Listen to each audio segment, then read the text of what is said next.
Hello, everybody. Listen to the Fairweather Podcast. It's your boy 2K Suave. I'm here with Mr. Alex Rodriguez. How's everything going, sir? Everything is good. Just another day in the hood, man. Just Another day in the hood. another day in paradise.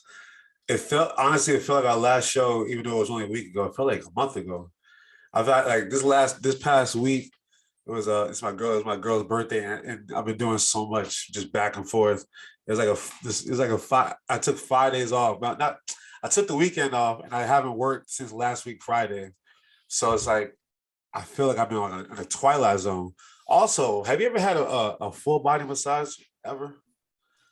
Yes, I have. It's gets everything out of your body, all the knots, everything, man. And it hurts, but it's the greatest pain you'll feel. So one, this is about. I thought it was just a foot and back massage. That's what I thought. That's what we paid for. But it was a full. I had a full body massage on Monday, bro. I don't know if anybody's ever felt high before. I felt like I was high. I felt like I just smoked the biggest doobie of my life, and I was walking around like, whoa.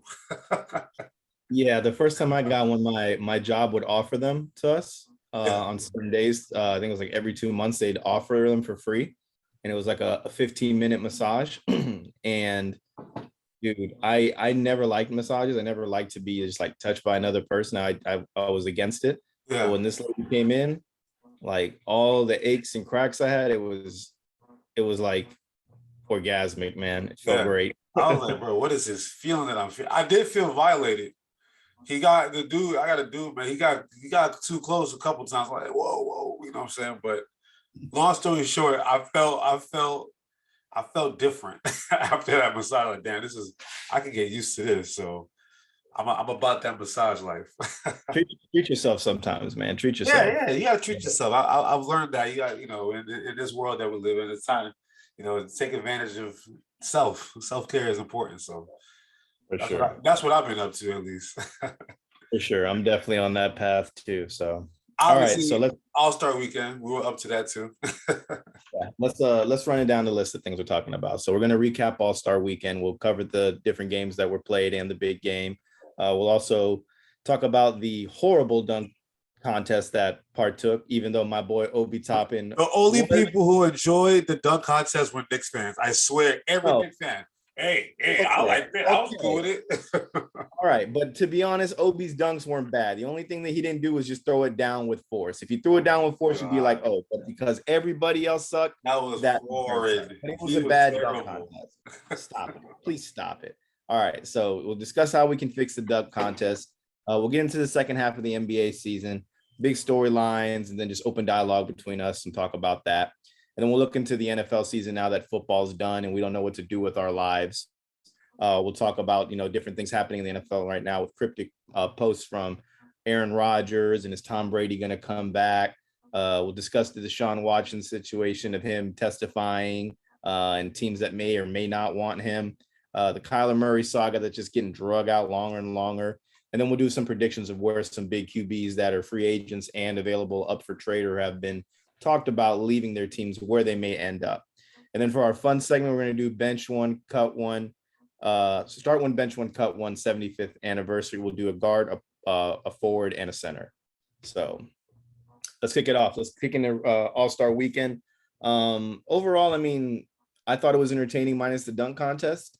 You got to see some cool things happen. The celebrity game was Miles Garrett is a beast. That's all I can say. Give that boy a contract. If they're giving 10-day contracts out and you need a body down low, Miles Garrett got Yeah, Miles Garrett can hop, man. Anthony Davis is hurt for a month, so LeBron need a big man. There Yeah, you go. The round mound and rebound. he might not. Who he looks like his body style. He looks like the orange monster from From Space Space Jam, man. Jam. Oh, Yeah. yeah, It's dude is big, crazy. He can't even or the fit. purple one. Either orange or the purple one. Just big, swole, big shoulders. Dude, he can't fit a jersey, man. But Yeah. that boy blocked Quavo like and sent that shit to the stands, Yeah. man. So I mean, we got to see an entertaining game there, but I mean, who really watches that? That's just to kick it off. The rookies game, we got to see some exciting things from young and up and coming players. Kate Cunningham wins the MVP there. And then Uh, who was it? They took off Cole Anthony took off his pants or some shit. yeah, try to move him at the end with the last second shot. Excuse Desmond me. Bain. Yeah, Cole Anthony. I like the kid, but he's kind of weird, man. I'm hearing him talk I never heard him speak. I always thought he was very quiet, but he's pretty outgoing guy. He's just kind of weird a little bit. If you know anything about his dad, though, Greg Anthony was very outgoing as well. So I mean, But he's very like straightforward, like not. Greg I don't Anthony know, that's why Greg Anthony does like color commentary. Like he's somebody who's entertaining, and I mean he's gotten in trouble for his extracurricular activities before. Greg Anthony's a cool dude though. So I mean, I like Greg did a slam dunk contest before too, right? I'm not sure on that, man. I'm pretty sure he did. I don't think he placed if so, but Greg Anthony, definitely one of my old-time favorite Knicks, man. Good backup point guard. Then we got to see the skills contest, which was different this year. We got to see 3-on-3 teams. Yes, yeah, it was very different. Rookies versus the Atakumbos versus the Cleveland. And a lot of people thought Giannis's team was going to do well, and they were kind of like, so. They're a bunch of big men. Yeah, I mean, he brought the little brother out, and the older brother, he can't shoot, man. There's a reason he doesn't play ever. Exactly. He's more of a hype man, but Cleveland came away with it in the land. Evan Mobley is that dude, man, with that half court shot. Beautiful. Oh yeah. I think that was his first attempt, right? Like yeah, he hit that one on that first attempt. Dude, I've been saying Evan Mobley's going to be rookie of the year, man. He's the real deal. And then we got to see the 3-point contest. 3-point contest was pretty dope. Big man won it. Cat won it. I'm happy he won it because I feel like Cat doesn't get the love that he deserves because he's playing in Minnesota. Let's just be honest. The last couple of years up until this year, he's been pretty hurt. He stays banged up. We all know the talent is there, but he does stay banged up. And Jimmy Butler did call him out a couple of years ago for being soft. And that has a lot to do with it. He does have a little bit of I wouldn't say soft, but he's not mean. For his size, you want him to be a little bit more aggressive and mean. So, yeah. Charles Barkley said it best. He said, if you got a big man shooting at the top of the key or shooting threes, your team's probably not that good. So talk about that. Hey, Joel Embiid be shooting at the top of that key. Come on now. You can't do that step back three like James Harden, though. And he doesn't do the hardest step back, but he does the Embiid step back. He got one. He got a little baby step back. Look, Joel Embiid has Hakeem Olajuwon footwork. So I don't care about no damn step back. I just want him to keep that footwork that he got from Hakeem the Dream. Trust me. Feel you there. All right, then we got the slam dunk competition, which was an absolute joke. It was bad. We've seen some bad ones, but this one's up there, and people are just talking like, is it even creative anymore? What more can they do? We'll give our take on that in a little bit of how they can fix it. But my man Obi Skywalker Toppin comes through in the clutch. He was the best of the worst. Was the best of the worst, but he has some good dunks. I wouldn't have accepted that trophy. I'm like, I don't deserve this shit. I was terrible. Nah, man. Let's just be honest, bro. The first round was all good until Jalen Green decided to participate. What was good? And I sat there. What was good? I was watching. Dude, they were making their first and second attempts. That's what you want. You want first and second or third attempts coming. Jalen Green did like 15 freaking attempts, man. And it was like, come on, man. I got things to do. Well, Cole Anthony with the 10s. That was the third or fourth attempt before he made it, and it wasn't even creative. He just had heavy shoes on. Yeah, exactly. But that's still kind of tough. It's getting creative. It's your first dunk. I get it. Don't go all out the gates. But all I'm saying is like the creativity has to play into it, and what more can these boys do? So we'll discuss that in a little bit. And then we had the final game, which was, it's the All-Star game. Nobody plays. If you watching the video, you see the picture behind me. We got to see the all-time greats at the halftime, which was great. 75. Listen, people don't want LeBron and Michael Jordan to get along because everybody likes to pin these two black men against each other. Listen, they smiling and kikiing on Sunday, and they're smiling and kikiing behind me. I'm getting tired of this GOAT debate. I'm not even gonna lie. We've been doing this debate for so damn long. I just want to appreciate the greatness that I see on the court. And when they did that 75, two things that stood out for me. One, Kobe not being there was really like, that one hurt a little bit. I was like, damn, I would like Kobe would really enjoying this moment right here. So that one really hurt a little bit, not having Kobe there. But just seeing all this great talent on the court at the same time, like damn, like basketball has had a lot of talent. And in our lifetime, you think about it, we've seen a lot of great players, but Lot. you see the respect that they have for the old guys too, like Dr. J. Like the coolest guy in the room is Dr. J. You can just tell everybody respects him. Jerry West, everybody respects Jerry West. MJ, obviously you heard the crowd just went crazy when he came out. I mean, who would have thought he would have been there in the first place? So I like the respect that a lot of the older guys got. To me, that was a really big thing for me. It's just out of the whole All-Star weekend, the 75 celebration to me was the best part of the weekend. Yeah, it was definitely cool to see all of that, and it's a great list. It's good to see all the old players come back. It's like it gives me when we got to see the 50 vibe, and that was like in 98, I think, Yeah, 96, 98, 98. Yeah. All we saw is videos of that. Now we can actually like it was 97, my bad. It was 97. Wait, no, you're right. I gotta Whatever. It's 97, 98, that era. I remember It was because I had 20. all It was when they did it in New York. So that was the 98, 97, 98 season. Yeah, okay. y'all had leather jackets. The I leather remember that. jackets, yeah. I thought So, you see all those videos of like just how like the camaraderie that they had leading up to the actual like when they celebrated them. Everyone's just it's like a big fraternity, just of the best of this big ass league that we have of the National Basketball Association over the last 75 years. It's like to see like an 80-year-old guy, kicking it with a 28-year-old guy, 30-year-old guy, right? It's cool to see that. I really did appreciate that. So it's especially LeBron and MJ. Yeah, it's the respect and the ones that paved the way for you to be here that you idolized your game after. And a lot of these young guys, like we got to see KG in his prime, and we got to see KG get super old, and like these young guys coming up that are bigger, like damn, I modeled my game after KG. And KG's probably watching, he's like, man, I modeled my game after Charles, and Charles is like, well, I modeled my game after this guy, after Bill Russell. So it's cool to see the lineage come down, and you see one great player just leapfrog the other possibly, or model his game after that, perfect it. And like in your case, Joel Embiid's case, working with a guy like a Hakeem Olajuwon, perfecting his game and getting better, and we're seeing it this year. And it's just cool to see that Hakeem Olajuwon's like, hey, my signature move, I'll teach it to you. Do you want to learn? Because I respect you. A lot of players go to Hakeem Olajuwon to learn. Like Kobe went to him. Kobe went to him. LeBron went to him. Obviously, like big men go to him all the time. I mean, that's how you keep the spirit of a professional sports league alive. Is that when you rely on your OGs and your veterans and the old guys that paved the way to better your game, because it's very nostalgic. Like I'm telling you, I watch Joel Embiid how many nights a week, and I watch my damn, like, because I obviously being somebody who's Nigerian, when I was growing up, Hakeem Olajuwon was like God to Nigeria for us as far as just basketball talent.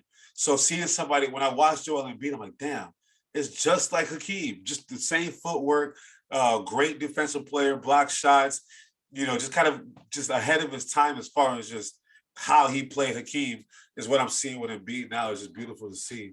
But I have a question for you. Did you see like the pictures or the video of when Ray Allen pulled up and KG is just kind of looking to the sky? Paul Pierce is probably high, so he probably didn't even notice he was there. But KG they got a real awkward. I saw the picture. But they got to pick at the end of three of them. That don't be shit. I could take a picture of somebody I hate. I think. I mean, Tony would love to be on here and discuss that. I want to talk to him about that. I think they're salty about it, but in a situation like that, you got to swallow your pride. You're around greats. You're known as one of the greats.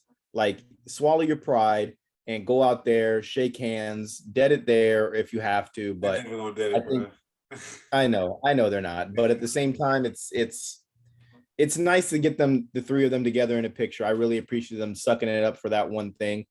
But we also don't know the dialogue that could have happened afterwards. Let's just take this quick pick. Let's get the fuck out. Let's get the shit out the way. Let's get it out the way. I don't know, man. This KG's old school. Like, he's cut from that old school, and you wrong him once, I think it's a wrap, bro. I don't think they ever gonna fix that relationship. I don't think Ray Allen gives a shit though. I don't Ray think Allen Ray don't Allen. give a damn. He got another Yeah. ring. He got another ring or two. He got another 2 rings out of leaving Boston. So for him, it's like I got 2 more rings leaving Boston. But for KG Pierce and them, like we should have got another ring or 2 with having Yeah. Ray Allen there. But I don't know. Whatever, man. It wasn't meant to be. It wasn't meant to be. But I'm not mad with Ray Allen's decision. He's one of my favorite players of all time. I like KG too. Paul I Pierce is love KG. whatever. Yeah, I love KG. But you know, I think in a time like that, it's time to put the beef aside, swallow your pride, do the things you got to do, be the bigger man, and then tomorrow you can go hating each other if you want again. Yeah. But I think it's a good stepping stone for them in the right direction. Maybe that hatchet is finally buried. Right. Something. I mean, let's be honest, probably not. But I mean, it would be nice to. It's nice to think that, you know, maybe 20 years down the line we get one of those Foot Locker commercials like where Mike Tyson shows up to Evander Holyfield's door and is like, Evander, here's your ear, and we'll get something like that out of Ray Allen and KG and Paul Pierce. Isaiah Thomas still hates Michael Jordan and vice versa, and that's 30 years ago. Oh yeah, man. I'm sure. I don't know, man. I don't know.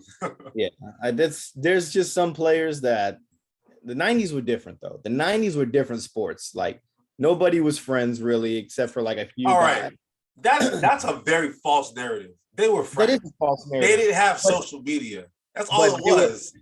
No, I agree, but I feel like in the 90s it was more cutthroat basketball. Like nobody like I'm not saying what's going on now is I love what's going on now. I think that the way basketball is and how everybody is cool with everybody, that's the way it should be.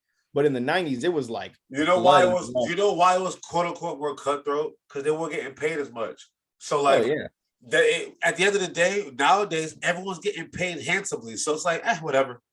We're good. You know, like we're not competing. I'm competing to make 40 million. You competing to make 25 million, but you still making 25 million.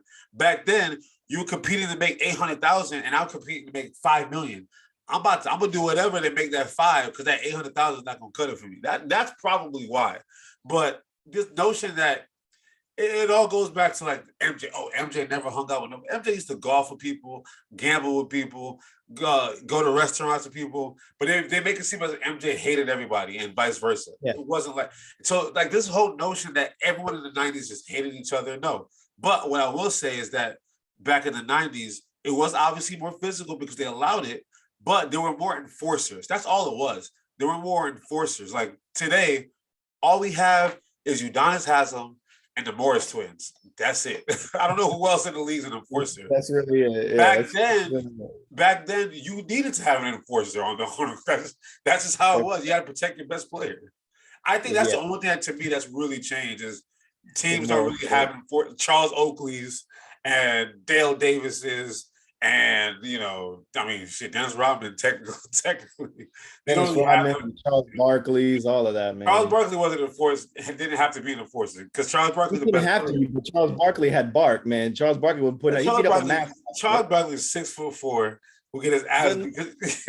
Oh man, Charles Barkley's a mound around the rebound. I'm not a role model. Like Charles Barkley was it. Don't Charles Barkley was more of an enforcer off the court. Like he threw people through the window, through the glass.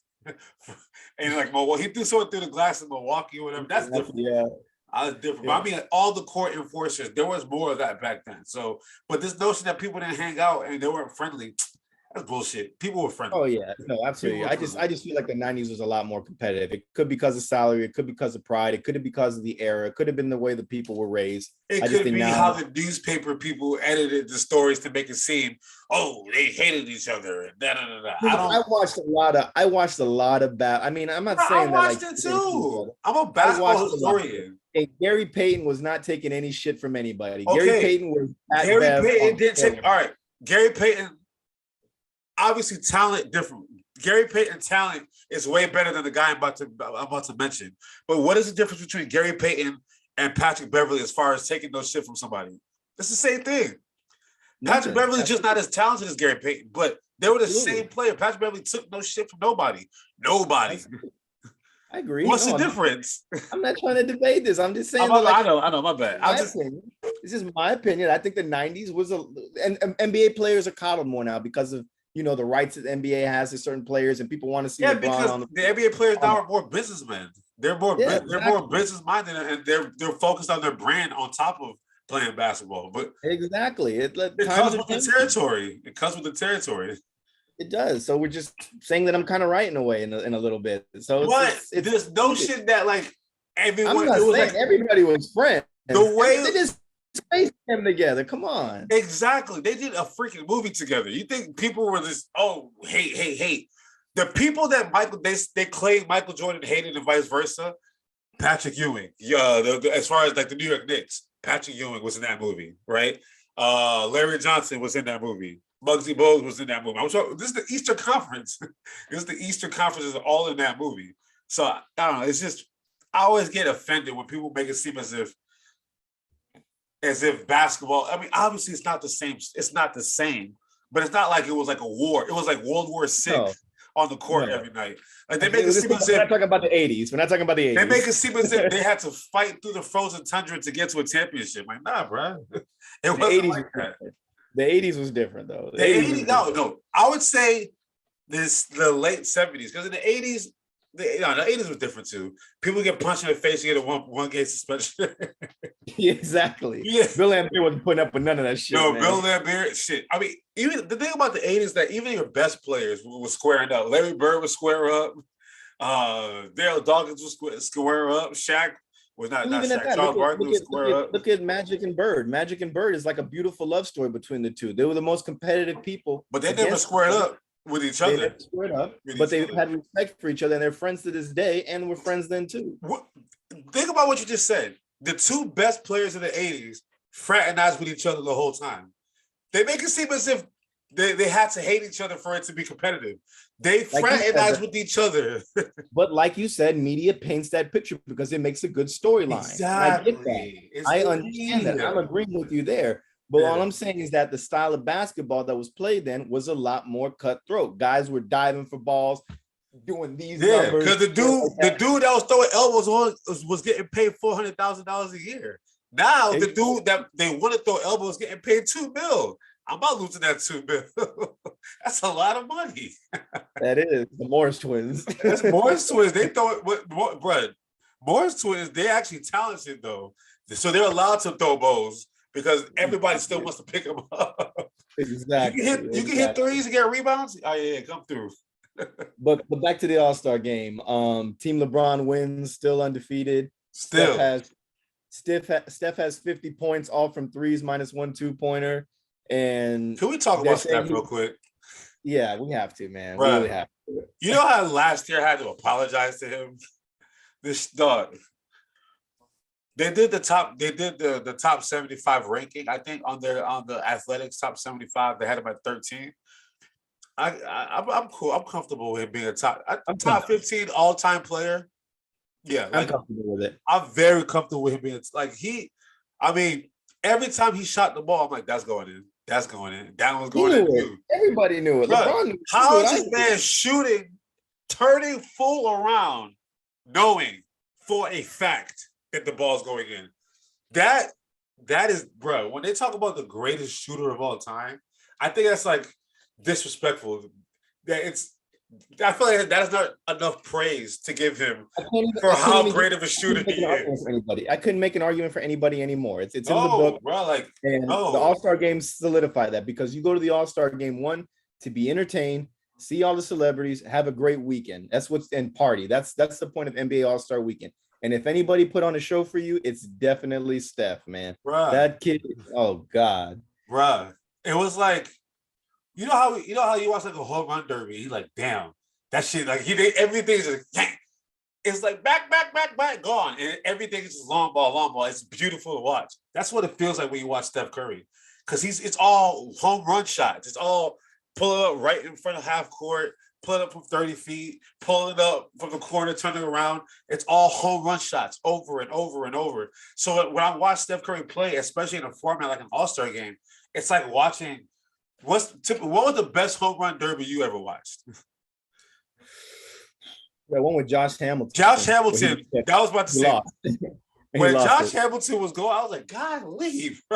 That's what it felt like. I was just like, everyone was like, damn. Every single shot, I was like, damn. The Pete Alonso one was really good too. A couple years back. Yeah. Actually, he's good, man. He's playing high school as. Yeah.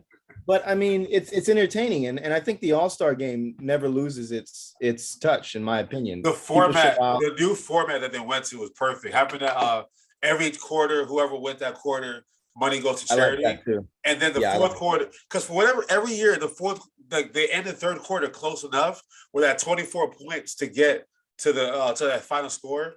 I think that's perfect. Obviously, homage to Kobe, but I think it was perfect because now you have a target score.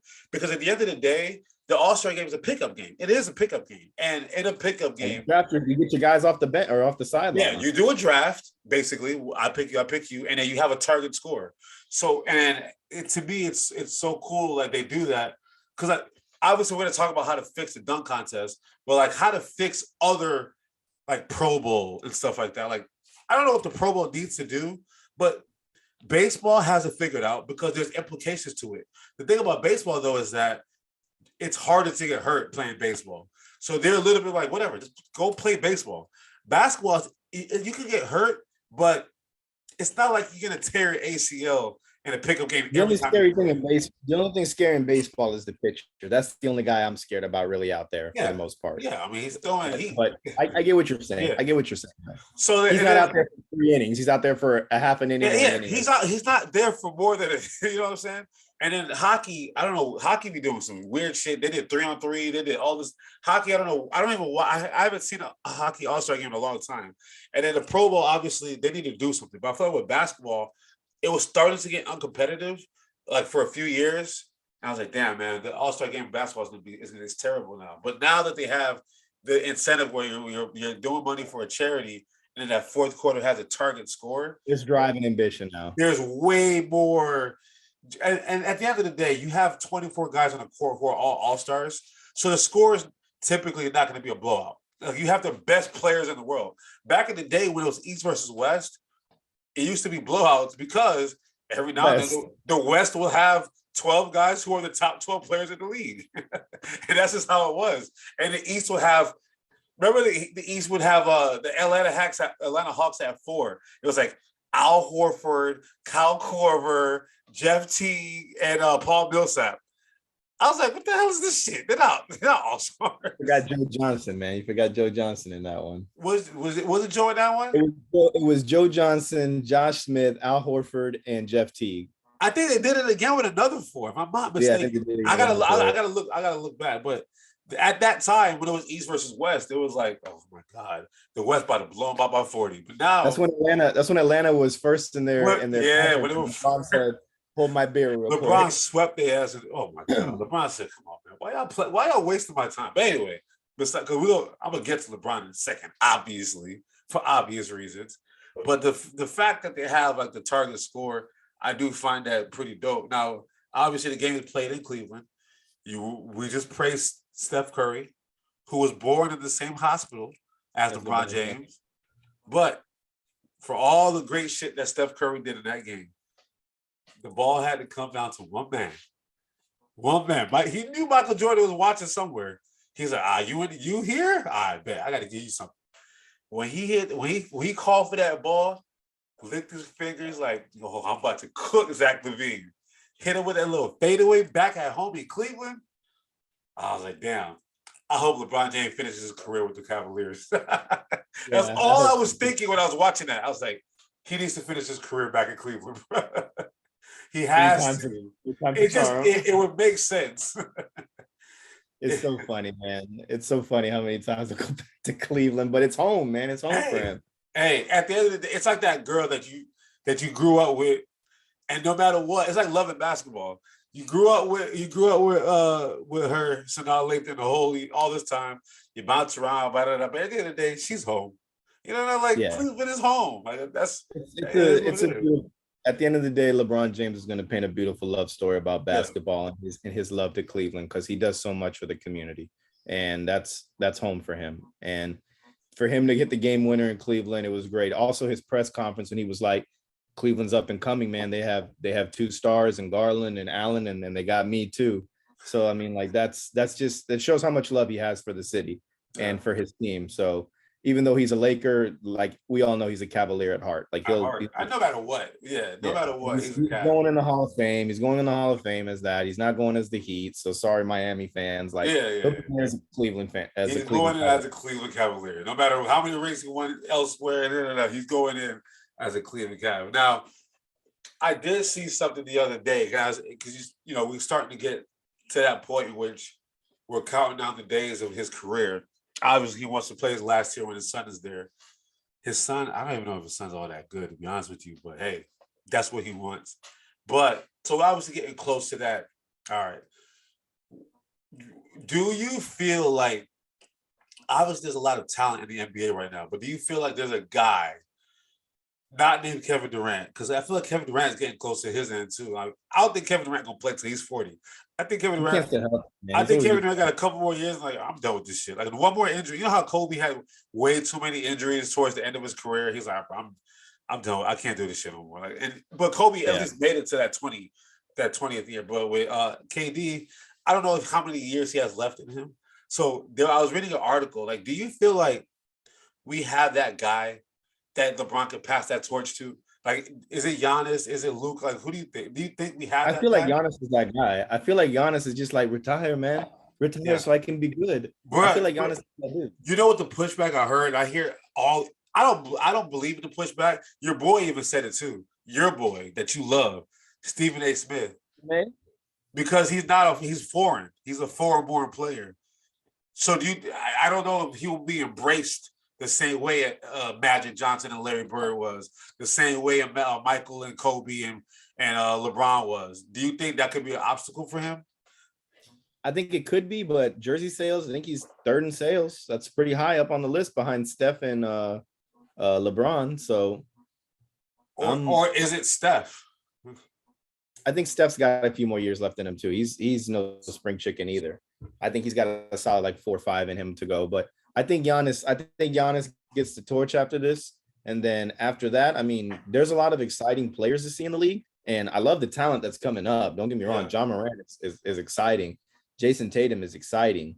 There's a lot of guys who it takes a little bit of time. I mean, Kobe, his first year, he averaged like 9 a game. I think it was like 7.8 points a game or something like that. Yeah, it was something minuscule. And then the next year he averaged like 11 and then 13, and then he finally came into his shell. Yeah. So it takes some time to bud. I mean, that's the way you should do it instead of throwing some of these kids to the wolves. But if the talent's there, and you have a shitty team, throw them out there. And I mean, Kobe's case, he wasn't going to start over Eddie Jones at that time. 7.6 points a game. Damn, I'm good. That was 0.2 points off. But Kobe's case, that was just 90s basketball. A rookie coming out of high school, they were not going to let him just shine like that. But also Eddie Jones was balling out, bro. And Eddie was balling. Yeah. They had to get rid of Eddie Jones for Kobe to flourish. I saw somebody did like they did like you know how we do our start one, benchmark cut one and stuff like that. They did one of those for like one time what do you call it, all-star, so people who only made one all-star appearance. And for the point guards, it was Nick Van Exel and 2 other people. I started Nick Van Exel for sure. I'm trying to get a Nick Van Exel jersey. Bruh, I love Nick Van Exel was cold, bro. He was so good. Like, I don't know how he didn't make more all-star teams or whatever, but he was cold to me. He looked like a kid too, man. Bro, he was cold. He was a good player.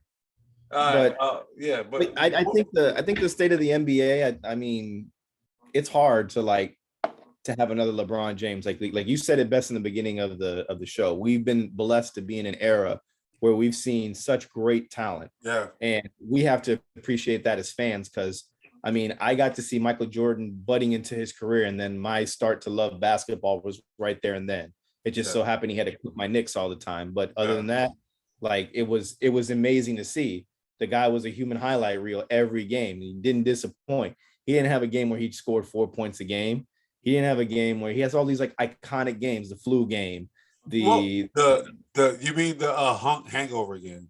The hangover game, exactly. All right. See, I want to just say, I'm sorry, because I've been lately, everyone keeps annoying me because Michael Jordan showed up to the 75, this debate has started all over again, and everyone's all up in arms about everything.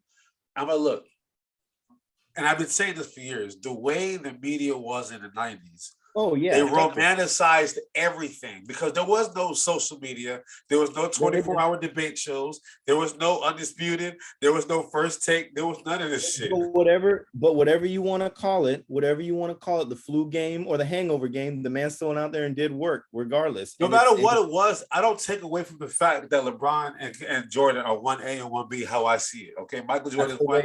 Michael Jordan is 1A, LeBron's 1B. I'm cool with it. But I just don't like how they romanticize everything that he did, but everything LeBron did, they poo-poo on it. Oh, well, he didn't do this or he didn't do that. I really do get tired of that.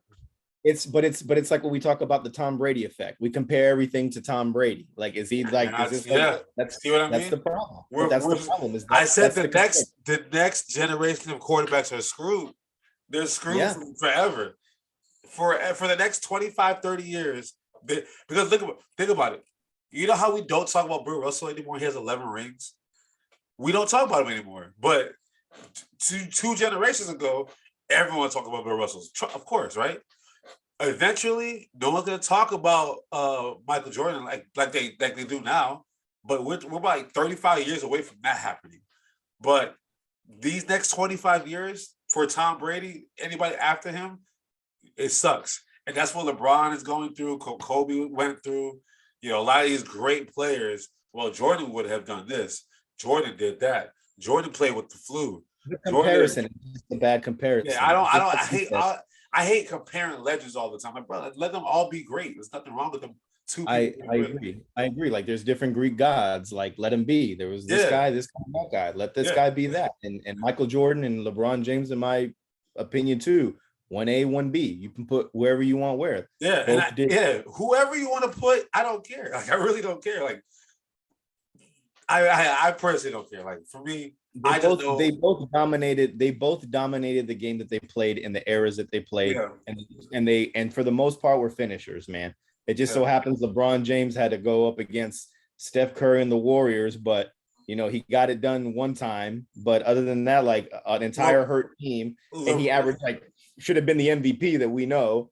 LeBron's kryptonite was Greg Popovich and the Warriors. Like, the Dallas series, that was just his bad year. I'll give, like, for real, every great player has that. That sucked. That sucked moment. Like, it sucked. But his kryptonite was Greg Popovich and the super team Warriors. And okay, it happens, But, like, for me, like, all this extra shit that people try to add layers to. Listen, at the end of the day, I am comfortable as a LeBron fan. I am comfortable with how his career is. He's gonna pass Karl Malone. I already predicted it against the Cavs in like 10, I think it's like 11 games from now. 10 or 11 games from now, he's gonna pass Karl Malone. And then next year he's gonna pass Kareem, man. Hey, I'm with it. I'm with it. But I don't want to debate these two anymore. Let's get to the dunk contest. Let's get to this shit, okay? Obviously, you as a Knicks fan, right? I know you're happy that Obi Toppin won, okay? But are you comfortable with how he won, winning this shitty ass dunk contest? In my opinion, like, I'm happy he won. Yes, I thought his dunks were all good, creative, out of the box. I think he could have dunked with a little more force, because when he's in a game and he's driving, he dunks with force. That's what makes no sense to me. If you're a power dunker, power dunk. I know. That's my only tip with Obi on stuff. But all of his dunks, in my opinion, were great. I just think the lineup that they had this year was like Cole Anthony. They showed how many dunks he's had in his NBA season. He's had 9 dunks. 9 dunks, and you're going to bring this guy in? Why? Anthony Simons was the same way last year, though. I didn't feel like Anthony Simons won that dunk contest last year. He didn't win. I forgot who he didn't win it. Did he win it? Obi. He did win it. It should have been Obi again. Was it Anthony? It was Anthony last year? Anthony won it last year, yes. He only had like one or two going into like a few going into that one too. So I don't know. So my tiff is, that's my only tiff with Obi. I'm happy for him that he won, but the lineup was trash. Like Oh yeah, there's he did no win. Wow, shit, I forgot. there was no household names in that dunk contest. And Jalen usually like Green. I mean, come on, man. Jalen Green is not a household He's a name. hot rookie that everyone's like looking at. Nah, Obi like Toppin's not a household name. I said it. I Cole said there's no Anthony is the son of an NBA great. it wasn't And a then good one. Toscana Anderson, I mean, hey, he's had a couple good, good runs with Golden State. All right, bro. Do you think like little Jimmy that's watching NBA games and he's a big Warriors fan because he loves Steph Curry, he knows who Juan Toscano Anderson is? How about this though? Who looks like Los, by the way, who was on our show. Oh yeah, he does. 1,000%. 1,000% looks like Los. But how about this? When the last time we had a superstar do the slam dunk? Not an like Zach LaVine was an up and coming star. Aaron Gordon was an up and coming star. But when was the last time we had a superstar participate in the slam dunk competition? It's been a long time, but every time they come up, they're all up and coming stars. Blake Griffin. No, Blake Griffin was a superstar. Dwight Howard was a superstar. But outside of that, it's not like they have too many superstars that do it anymore in the last 20 years. Vince Carter ended that shit for everybody. Yeah, Jason Richardson was a superstar. John Wall. John Wall wasn't a superstar. He was a star. Superstar. No superstar until he got hurt. But who else? What was the last superstar we had do it? Not named Dwight. All the guys that I mentioned. We don't really get superstars that do it anymore. It's been a while. You're right, and it's a lot of high flyers. But I think like what the league, what the fans want is for some of those guys that we know should be in, like Ja should have been in the slam dunk contest. I would love for him to be in. Exactly. You know what sucks? You know what we're missing out on?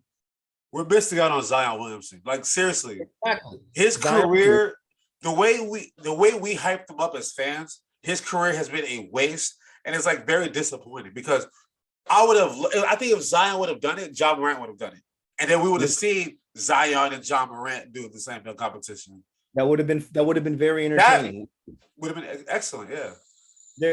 I mean, I think Obi would have been like one of the lower seeded guys in it that nobody knows, but he'll make a household name out of himself because he can dunk. But the thing about Obi, everyone knew when he was in college that was his game. Obi, all he did in college was dunk the ball. That's all he knew how to do was dunk. But that's what's good for a slam dunk contest. I'm not gonna get a 3-point shooter. That's what I'm saying. So he wouldn't be. So he's not. Cole Anthony should be doing the skills challenge. Obi is not somebody that nobody knows about. Like Obi, everyone knows about Obi because Obi was a dunker in college. That's why it wasn't surprising that he did it and eventually won it. But Cole Anthony, we don't know him as a dunker. Jalen Green, he's not. He has hops, but we don't know him as a dunker. And then Toscana Anderson.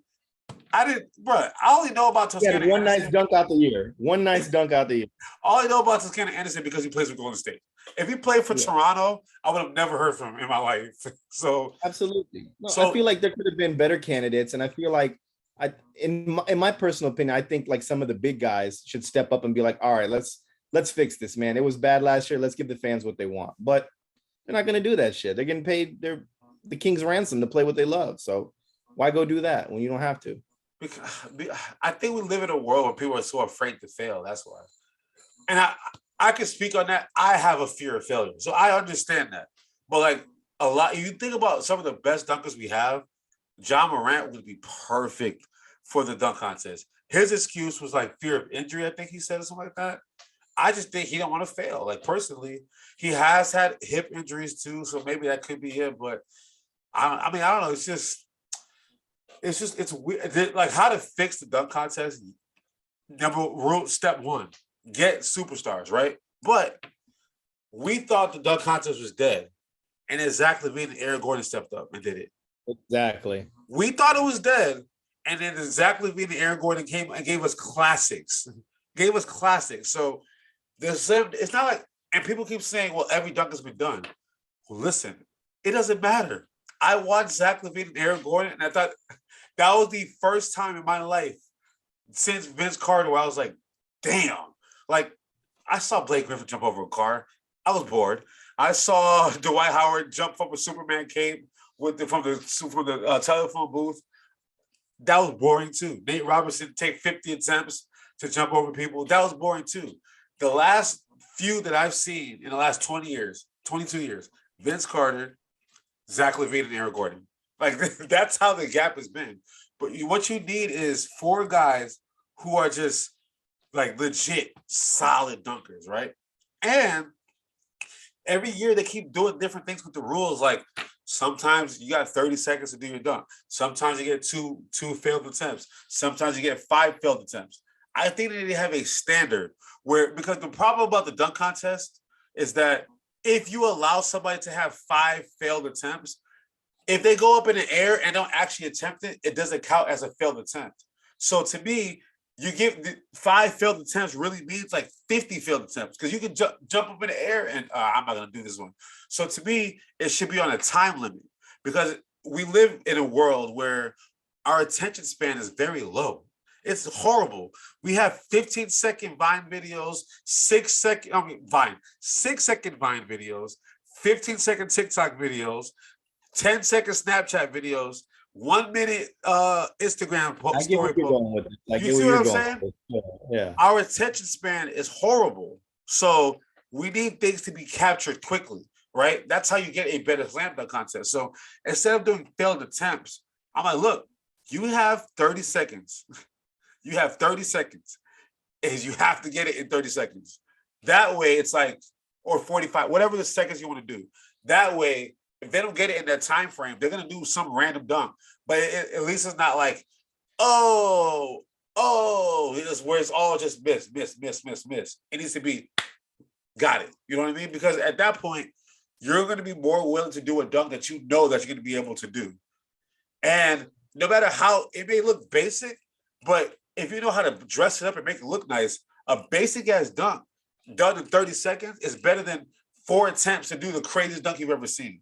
That's just how I feel. So get better players to do it, but at the same time, limit all these attempts and get it down back to a time limit kind of thing.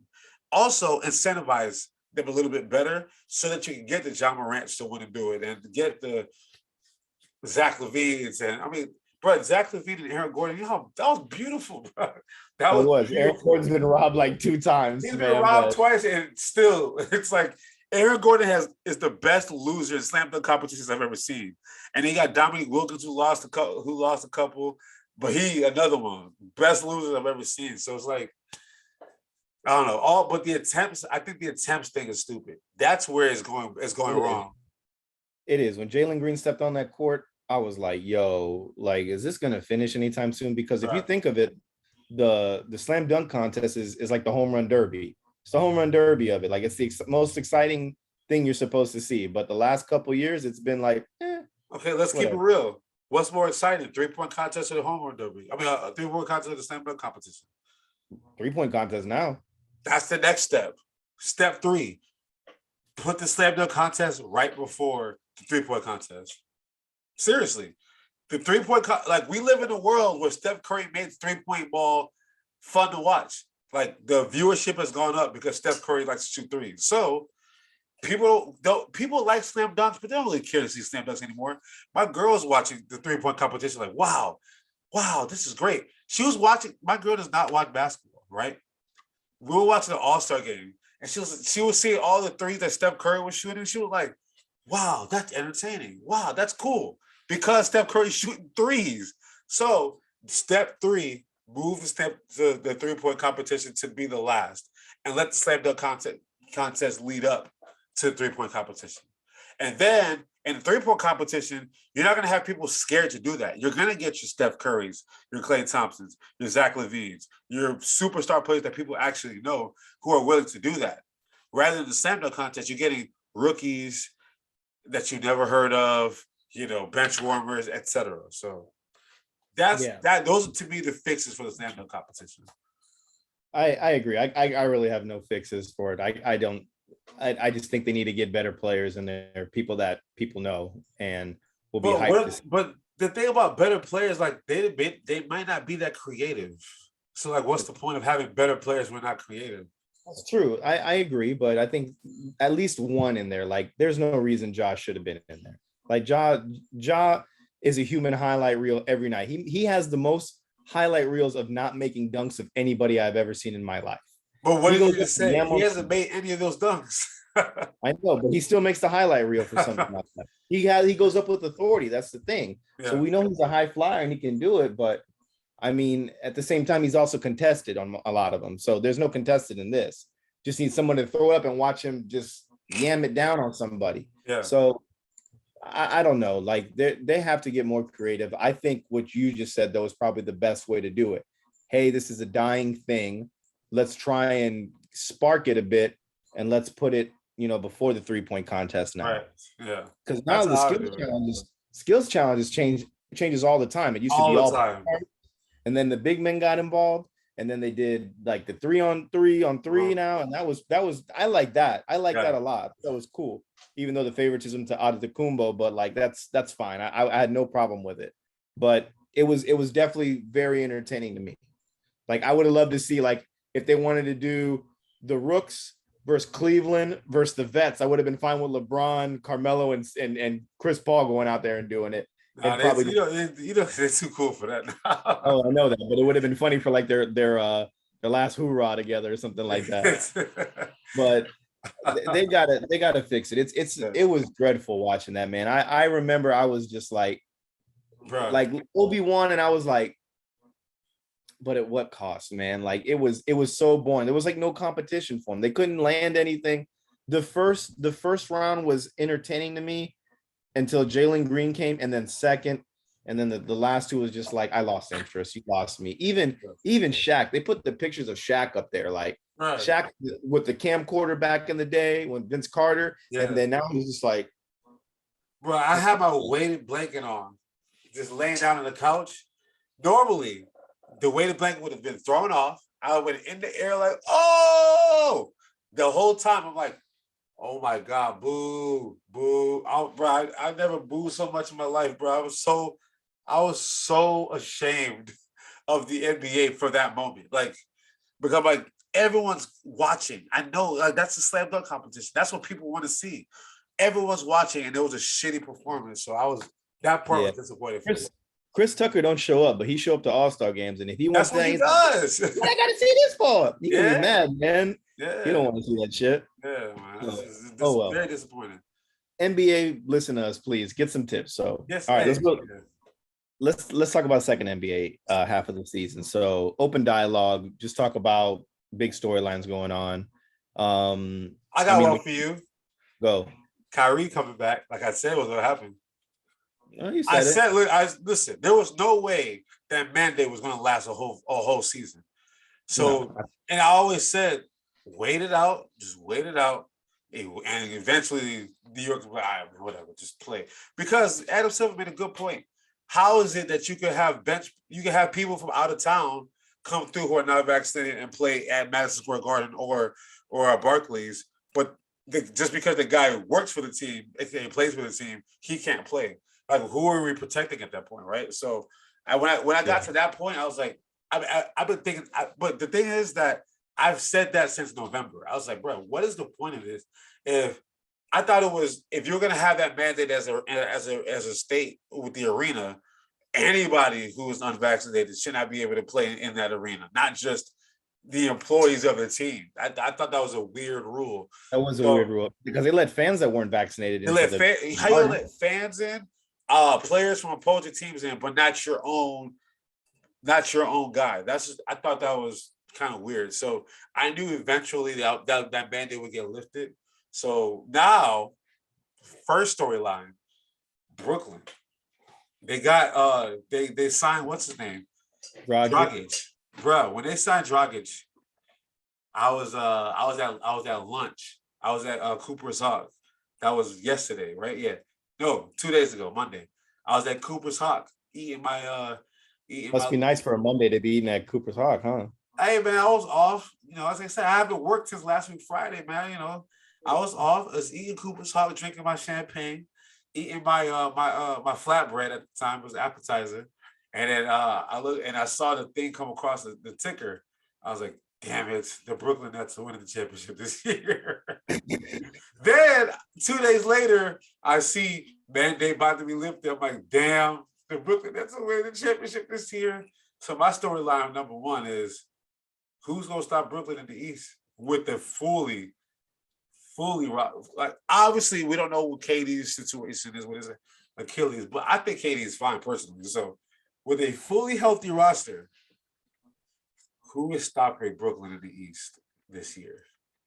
I mean, we have to see what we get out of Ben Simmons too, man. I'm sold on Ben Simmons. I just think he's a big crybaby, but is he going to buy into being the three option there or not being the facilitator that he's always been? And is that what he's going to want to do? Is it going to work out? I mean, I wish him the best, but we don't know.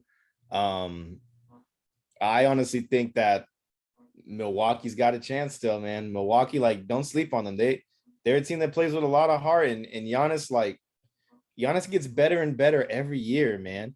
He gets better. Like we were saying, he can't shoot free throws. Well, look at him this year. He's making his free throws, man. And Milwaukee would be my only team. And I also think the Heat, they're pretty scary too when they're healthy and running with all oars in the water.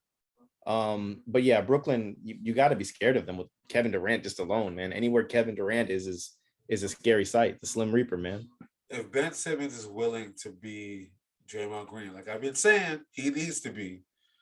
That's what I've been saying. If he's willing to take on that role as Ben Simmons, as Draymond Green, but more athletic, he's more athletic and bigger than Draymond Green. Think about that.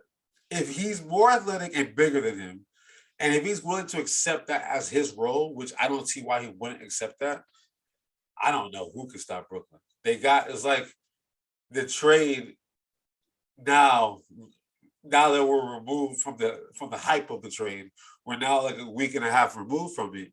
That trade looks really, really good for Brooklyn. Now they're getting a full-time Kyrie Irving. His backup is Goran Dragic and Patty Mills. And they got Seth Curry now, a shooter. They got LaMarcus Aldridge and Andre Drummond. They got Ben. Like, think about it. Without Kevin Durant, that's a 50-win team, in my opinion. With all those pieces, Ben Simmons, all of that. Without Kevin Durant, that's a 50-win team. With Kevin Durant, that is a championship team. I'm saying that, and I'm admitting that right now.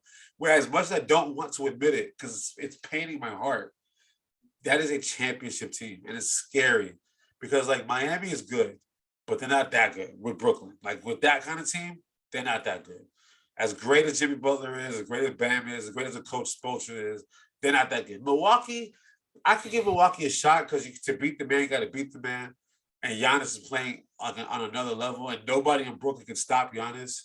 Bobby Portis is playing really well. Brooke Lopez is going to be back probably for the playoffs.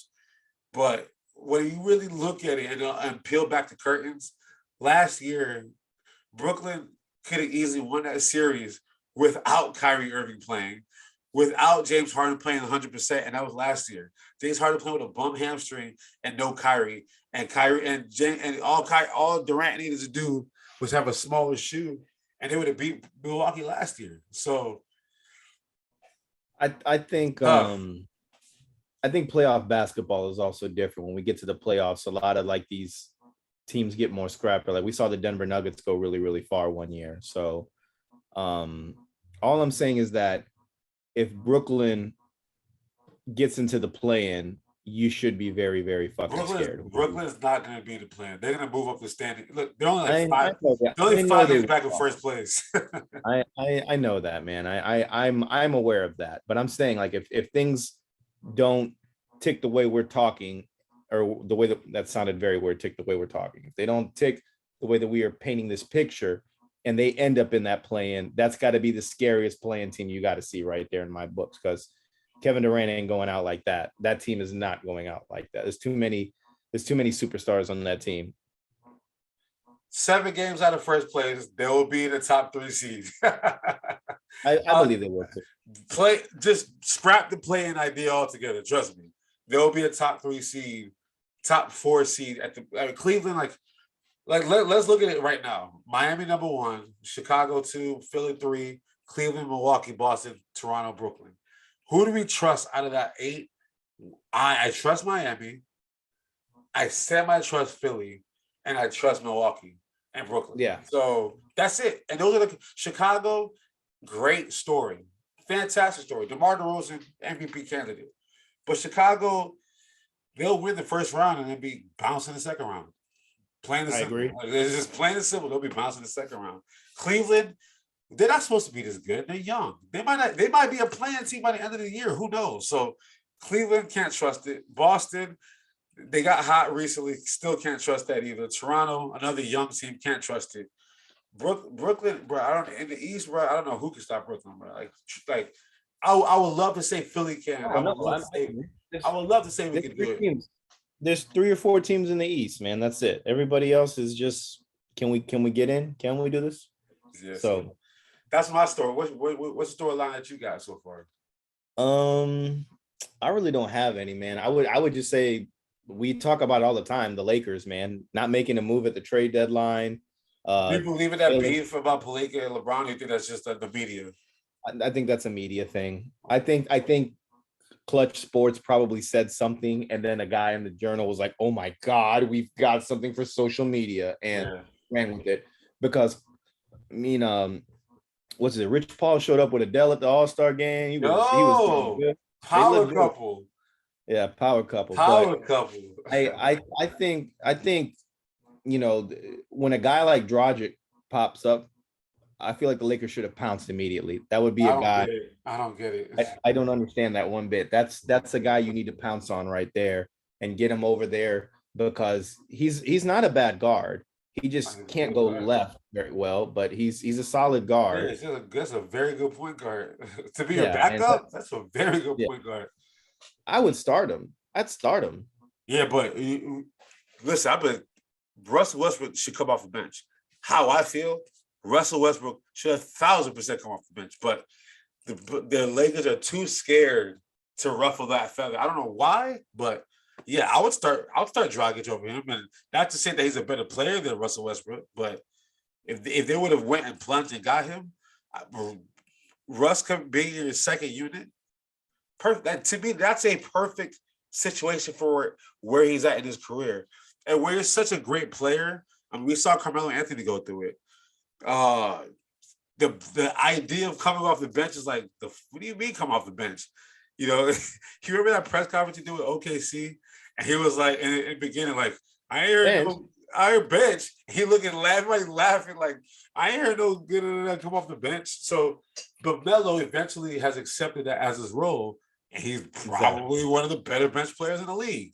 Remember, Derrick Rose eventually accepted that role, one of the better bench players in the league. So, I think Russell Westbrook he needs to look in the mirror and be like, look, yeah, I got all these triple doubles, but what has it got me in my career?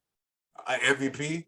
Is that all you want? An MVP? Like, do you want to win a championship? Yes or no? Right? So to me, if he can accept a roll off the bench at this point now, though, with the Lakers, there's nobody in the buyout market anymore who's like viable that's gonna like change life for them. So the Lakers are kind of just stuck where they're at right now, and it's just bad because they didn't make any moves at the trade deadline, which everybody was like, what the hell? Like, go out and get something, make a move for something. Yeah. I mean, get John Wall, screw it, man. Like, who cares? Like, they don't draft well regardless anyways. They're shitty drafters and they give up their draft picks. And you know what I compared this? You know what I wanted to compare it to, but it didn't happen. Remember back in 2017, 2018 season, the Cleveland Cavaliers started off the season with Isaiah Thomas, with Dwayne Wade, and they scrapped it. With what's his name? Jay Crowder. All these boys scrapped it, completely scrapped it. Brought in Rodney Hood, brought in Jordan Clarkson, brought in Larry Nance Jr., and it made the NBA Finals. Like LeBron, and all that you needed to know is that you had LeBron.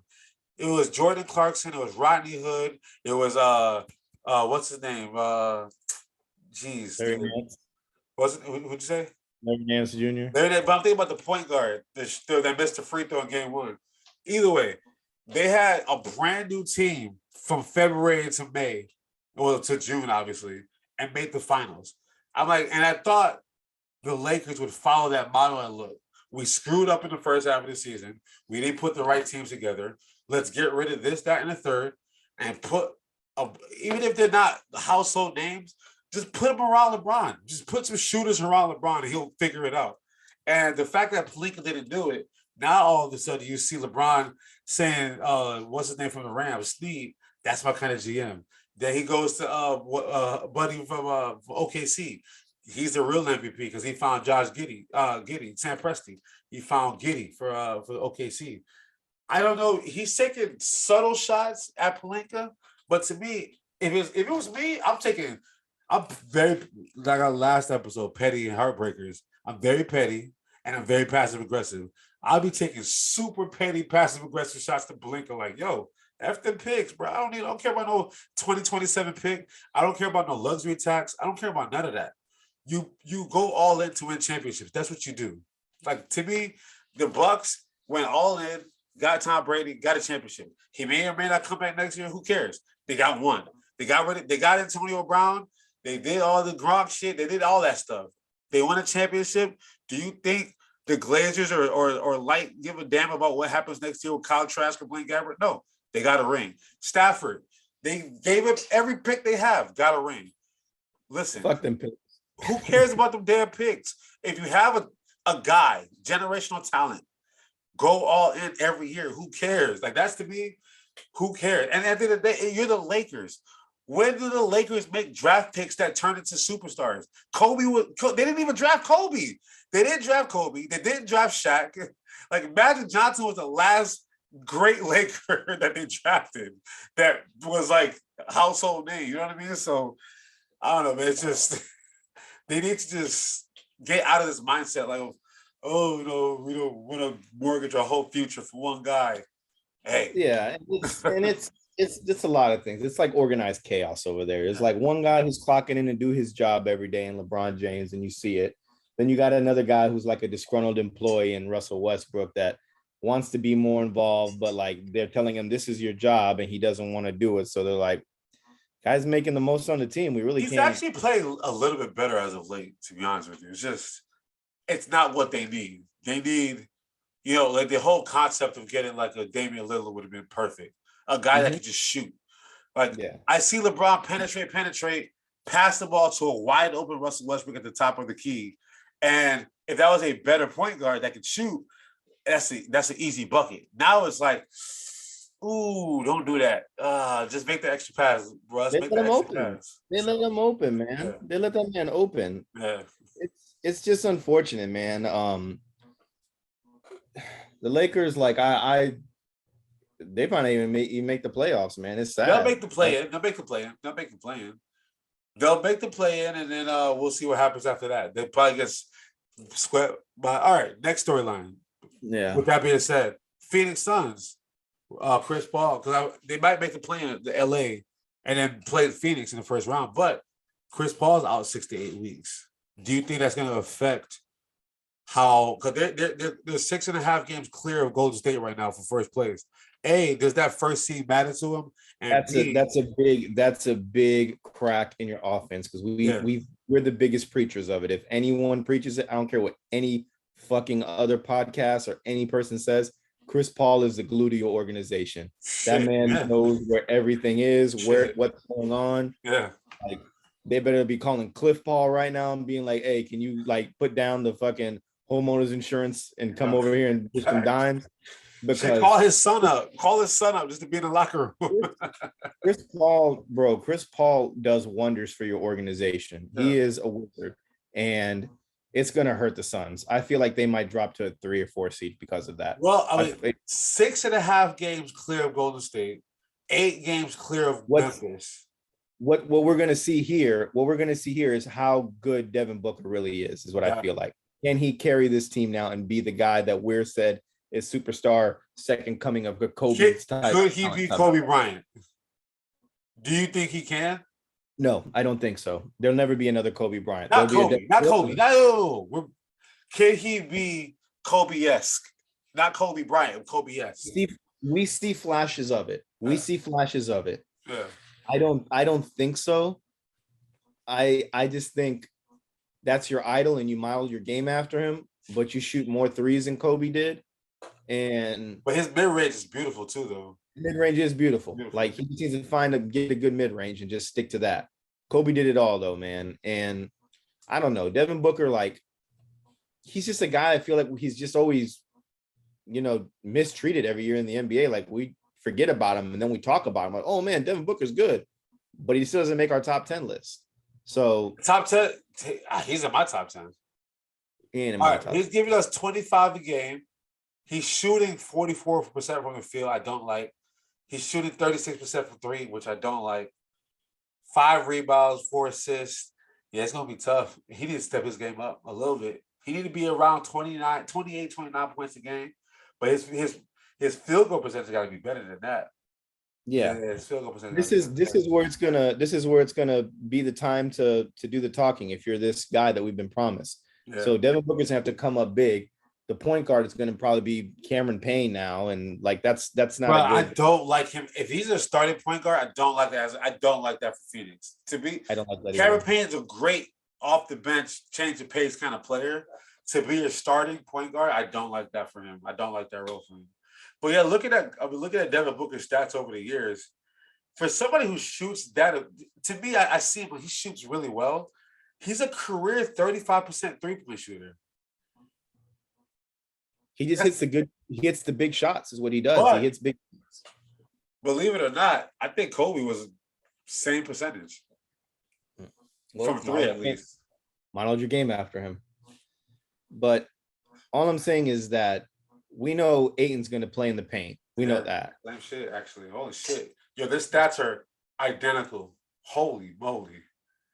Holy moly.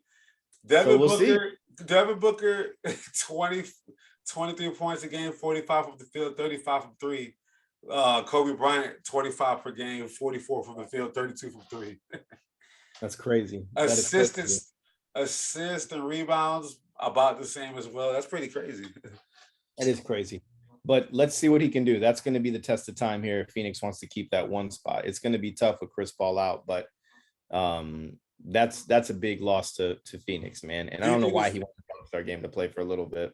Do you think the West is Golden State to lose?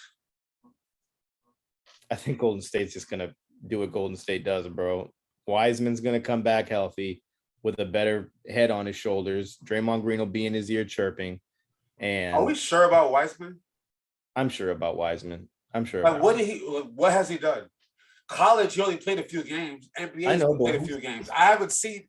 He has not done shit for 2 years, so I don't know what we're so hyped about him for. You didn't see him for a year because he was hurt. In the beginning of the season, he wasn't doing bad. He was scoring like in the teens and had 8 rebounds a game. It's not bad. He's a rookie, man. Like exactly.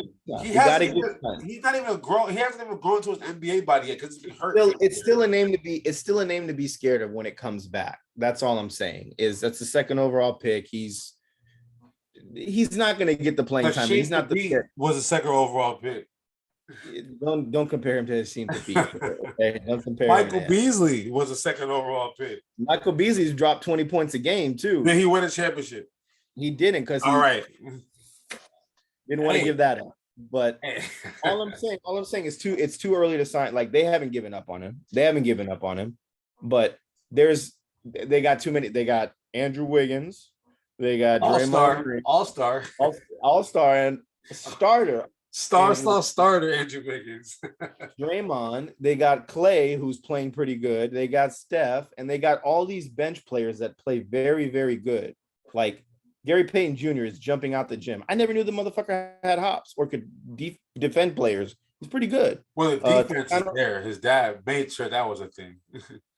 But he never got his shot at it. The Warriors are giving him a shot. The Warriors are literally picking these guys that have fallen from the tree, and they're saying, come over here. You're going to learn your role, just like all these guys, like Sean Livingston. You're our new Sean Livingston. That's what it is. That's the key. The reason why Golden State was so good for so many years, as great as their starting unit was, their bench was so good that they never lost the beat when the bench got into the game.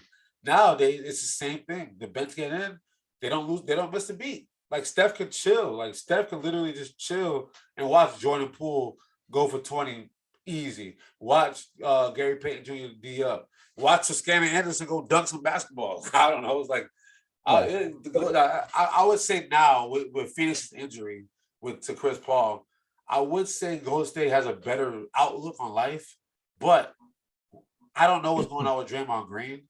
I think he's happy.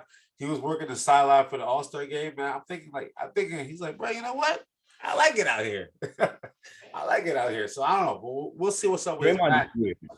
Draymond weird. Like I feel like he loves basketball too much to give it up, but the fact that they give him a hybrid role, like he's gonna eat that shit up. Bruh, No that's one's ever done beautiful. that. Shout out to Draymond Green for that, though. That's beautiful. I agree. What other storyline you got?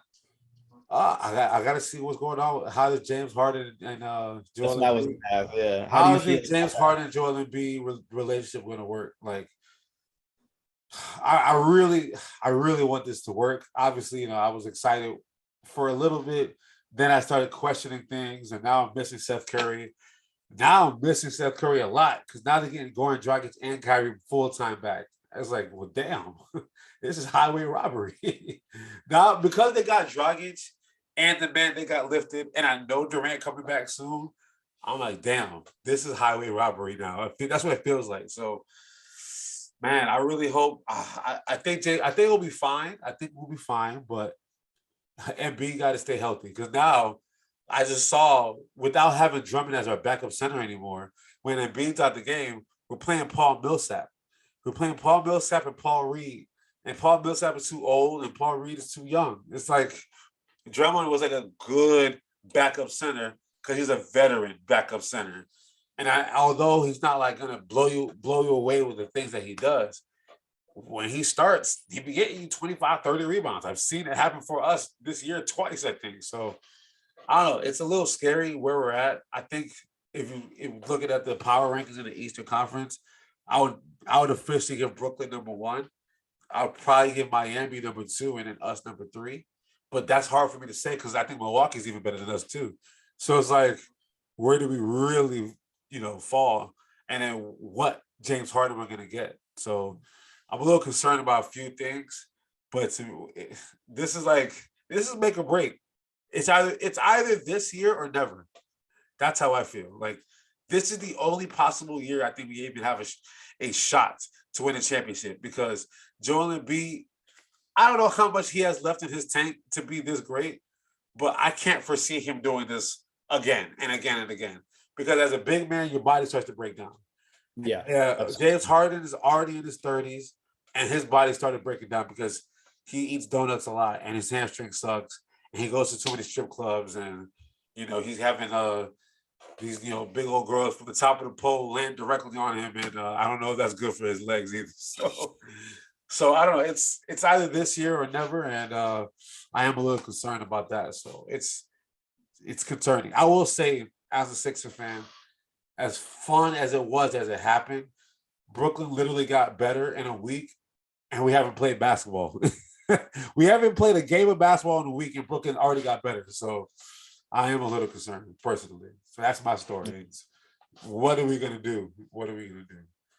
I'm excited to see it. Let's pivot to NFL since we're out of the NFL season and no games on Sundays, no games on Mondays, no games USFL on coming through and XFL coming through.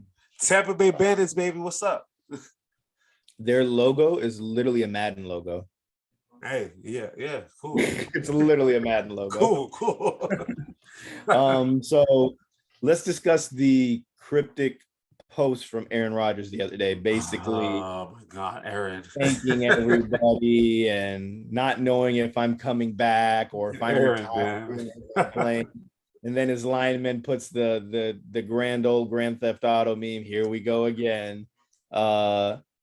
And then also circling to Tom Brady. Now there's rumors that he has open contact with Liked every day and is contemplating coming back.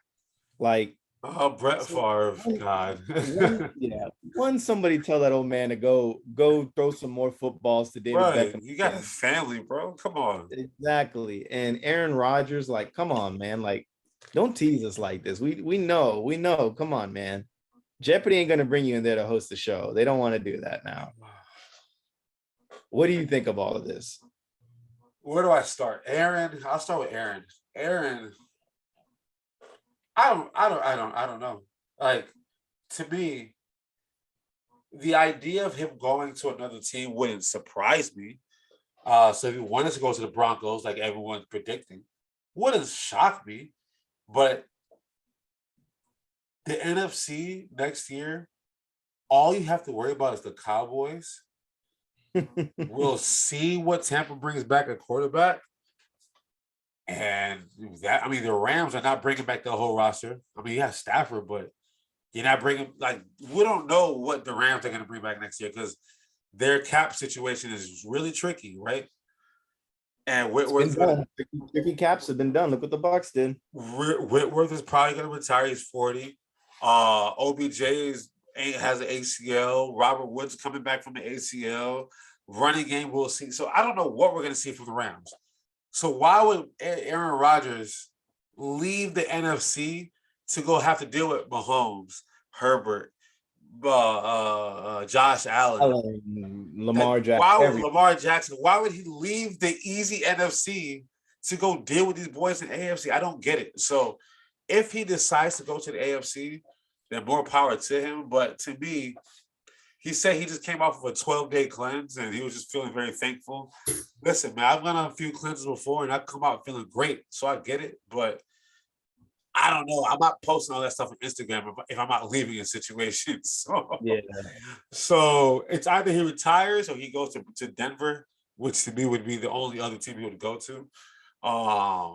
We'll see. I mean, the Aaron Rodgers part of it, man, he's a very confusing human being to figure out in the first place. He moves weird.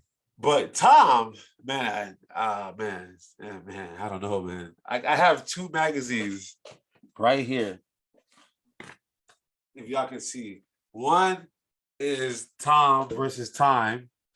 And then the other one is Tom Brady, the GOAT, says goodbye. So I'm assuming that he just thanked everybody who said, shout out to Tom, we miss you, we love you. And he thanked individually every single one. How can you come back after you just thanked everybody for shouting you out for retiring? I don't know. I don't know how you how he's going to convince Giselle that it's okay to come back, how he's going to convince his kids that it's okay to come back. But I think he's staying retired. I really do think he's staying retired. I think right now it's just, he just retired and he realized, damn, I'm going to miss this shit a lot. So he's going to leave the door open as much as he can. But he is a businessman. I think he's got some shit to sell, and we'll see what that shit that he is selling. Like Sam, he can sell. But I think he's gone. I think he's staying retired. And I think Aaron Rodgers should stay in Green Bay. But I don't know, man. With Aaron, it's hard to figure him out, personally. Yeah, I think Aaron should stay in Green Bay too. I don't think Aaron Rodgers is going to retire. I think he's just throwing us through that weird loop to get us intrigued and have the media stir up and have something going. I honestly think that Green Bay is going to find a way to keep him and Devontae Adams. I think they're going to find a way to do it. But it's those cryptic shit is super annoying because it gets the media hard, and I hate media coverage on anything. But without that, what do we talk about? We need it. That's true. We do need it. It's just, I think there's flawed people in the media that take shit and run with it. Yeah. And that's where it sucks. And with Tom, just like you said, it's hitting him with a wave. Like, I'm not going to get up and go to practice today, or I don't need to pick up a football anymore. I need to just relax with all the millions we have and enjoy life now and move on to something else. And I think it's something that he's fighting with himself with. And I guarantee you, Giselle's like, you go pick up a football. I'm out of here. I'm going back to Sao Paulo, and I'm Didn't Aaron Rodgers and homegirl get break off their engagement? Yeah, he's not going anywhere, bro. Like he's playing. He's playing. There you go. Exactly. The fact that engagement got broken off, Aaron Rodgers is still playing football. Yeah. I just think the media needs something to talk about because we don't have a final decision yet on anything. And we're just antsy to see what happens because there's going to be a lot of movement this year in the NFL is what we're predicting. And nothing has really happened yet. Anthony Hutchins got released by the Kansas City Chiefs. Whoop-de-doo. That's it. Yeah. At the end of the day, when the season ends, quarterbacks. That's what we talk about. Yeah. That is the important thing. So let's get on this quarterback carousel. Where are these big names going? Let's drop some names. All right. Aaron Rodgers, where do you think he's going? I think he stays in Green Bay. Me too. Russell Wilson. You go. I personally think he is coming to Seattle, staying. I think he's gone. I think he's going to Washington. Okay.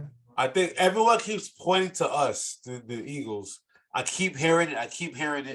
I think he'll be a Washington Commander. Kyler Murray. Arizona. Stays. Deshaun Watson. The wheel down question. I'll let you go. I'm going to say, man, that one's a tough one for me. If I had to pick where Deshaun Watson would go, I'm gonna be bold here. Pittsburgh. I really wanted to say actually the Buccaneers. I really think the Buccaneers are going to go all in and go get him. I didn't say that for you, Ruth, because I know you don't want him. But if that doesn't happen, I think Carolina. Because that was on his original list for years. Well, not years, but since last year, January. And to me, they're the only ones that's holding strong because the Dolphins have fallen off. The Eagles, I don't think that's happening anymore. He added the Vikings and the Bucks to his list, but I think Carolina's still Pittsburgh, a viable option for him. Pittsburgh loves risky shit, and they know how to contain it. So that's why I would say Pittsburgh. And Mike Tomlin knows how to put a chokehold. Oh yeah, shout out to Brian Flores. Actually, I mean, obviously, I'd prefer for him to have gotten a head coaching job. But the fact that he's still going to be on an NFL roster next year, obviously, we saw what happened with Colin Kaepernick because he couldn't go be a backup anywhere, let alone be a starting quarterback. But at least in coaching, there's so many different coaching roles that you can have in football. So, shout out to Mike Tomlin and the Rooney family, all that stuff with Pittsburgh bringing on Brian Flores. Personally, just want to drop that knowledge right quick. Jimmy Garoppolo. Now that's who I think's end up in Pittsburgh. You said Deshaun. I think Jimmy Garoppolo end up in Pittsburgh. I say Tampa Bay for me. Yeah. Jameis Winston. That's a good. What do you think? I say the Saints bring him back. They'd be stupid not to. Pittsburgh was. If I didn't say Jimmy was going to Pittsburgh, I would say just what's his name? Jameis would go to Pittsburgh, but because I think Jimmy's going to be a Pittsburgh Steeler, I think Jameis will stay in Pittsburgh. I mean, in New Orleans, because they brought back Dennis Allen to be their head coach. So there's some continuity there with somebody who's already in the building. To me, it would just make sense. Just keep it in house. So I think he should stay in down there in New Orleans and see what happens. I'd say the same thing, or Tampa Bay takes a gamble again. Kirk Cousins. I mean, I think he stays in Minnesota. I say he stays in Minnesota. If not, Indy. I could see Indy, but bro, how stupid does Indy feel? Like, how many quarterbacks have they had in the last 3 years? Like, Angela, Phillip Rivers, Carson Wentz, Kirk Cousins, like a bunch of guys who are not proven anymore. Like Phillip Rivers at that point was kind of at the end. Carson Wentz is a project. Kirk Cousins is not bad. He's not bad. He has to play against homeboy all the time. What? Twice a year? That's to win that division, though. It's twice a year. They can't get past 9-10 wins. I don't know. There's always something missing on the bike. I think it was head coaching. I honestly think it was head coach. I feel like North Turner, or was it North Turner was the head coach, right? No. God, no, it's not North Turner. But old dude, whatever, the old dude that was there, like there was no reason he still was the head coach for that long. Like he had to get the boot eventually.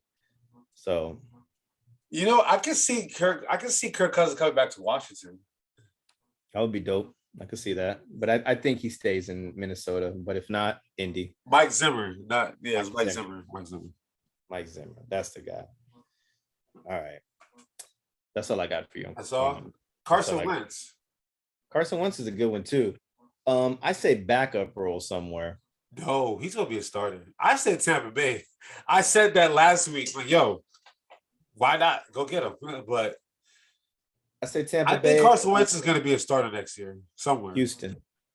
No, I think they're gonna rock it with Davis Mills, and then see what happens with him. And then if they don't like him, then then next year they go get a draft pick. But I think they're gonna rock it out one year with Davis Mills. So to me, I mean, I'm trying to think of any other quarterbacks. That was the last one I thought of was Carson Wentz. That's a big name that's been floating around. Yeah, Jimmy G. Oh, Russell Wilson. We said Russell Wilson. No, we didn't. Oh yeah, we did. I- We did. My bad. Yeah, I think that's it. That's all I got, man. All right, I mean, cool. everybody else is All right. tired. Cool. Do we want to talk about Kyler Murray and Deshaun or not? I mean, Kyler Murray is just Drawn out and Deshaun's whatever. Deshaun. We gonna see what happened with Deshaun Watson's situation, man. I mean, that when we dealing with legal stuff, man, it's hard to really figure out what the hell's going on there. And then Kyler, that's a relationship that's gonna end eventually. I think he's. I don't know what they need to do to mend. I don't know what went wrong. If Kyler felt like he was being a scapegoat, because they lost, that's stupid. Because I heard everyone was blaming the coach. I don't know anyone who blamed Kyler Murray for that Rams loss. I just assumed that everyone blamed the coach. I blame the coach as well, because they didn't put Kyler Murray in a situation to be successful. But I think in that situation, I think Kyler Murray they'll figure it out. And then we'll probably talk more about Kyler Murray next year or the year after. I mean, I didn't think Aaron Rodgers would be coming back to the Packers. I thought that relationship was dead. But look, they mended the fences. They figured it out. That was a long relationship. Kyler Murray is still a baby, still on his rookie contract. There's nothing. He has no leverage whatsoever right now. So I agree. I think that, and then with Deshaun, when you're dealing with legal situations. I mean, I don't really know what to say there. I mean, that's just he's testifying though. That's just he gonna testify. Then what? Like, it's still like who knows what that's gonna lead to. You know what I mean? So I don't know. Situation, no pun intended. It's a very sticky situation. Hey, somebody we heard you like massage parlors today. As someone who just went to a massage the other day. Listen, man, I felt like after I was done with my massage, I didn't really need anything after that, man. I was like, I feel fantastic. They had a dude too. So. After my massage was done, I was like, you know what? I feel great. I don't know what more you need after this. I don't get the obsession. All right, yeah, I feel like the same thing too with Kyler. Kyler's too baby in his contract to even have a say in anything right now. You got a lot to prove. You just got us to the playoffs in 1 year, and we were one for a long time, but you also lost a lot of games stupidly towards the end. It didn't look good doing it. Yeah, and then Deshaun on the other side, like, Godspeed, man. Hopefully it's a speedy trial and got money to pay these girls off or whatever, bro. But that whole thing, I don't know, man. It's just I don't like to talk about legal stuff because we only know so much as from the outside looking in. Obviously, every defendant and prosecutor and all that, everyone has their case and how they're going to present it. I think they said he's allowed to testify at 9 of the 22 cases. Well, I don't even know what that even means. Like, what are the other 13 girls saying? Or I don't know. It's just the whole situation is just strange, and I don't want to get. I just hope that at the end. Why don't you just have? But why don't you just have one girl to rub and tug you instead of 33 different ones? Is it like the? I'm not trying to be a jackass and say all this. No. It's how I've been explaining it to people was that. Shower scene. Yeah, how I've been explaining it to people was that it happened the first time he probably went for a massage. It happened. He was like, "This must be the norm." So after every single one, he just turned around like, "Hey," and they're like, "Yo, chill." So. I don't know if he I don't know the case, but I don't know if he went out of his way to be like, "Hey, you gonna do this right now or else." I don't know if that was the case. I just think he inappropriately was like, "Hey,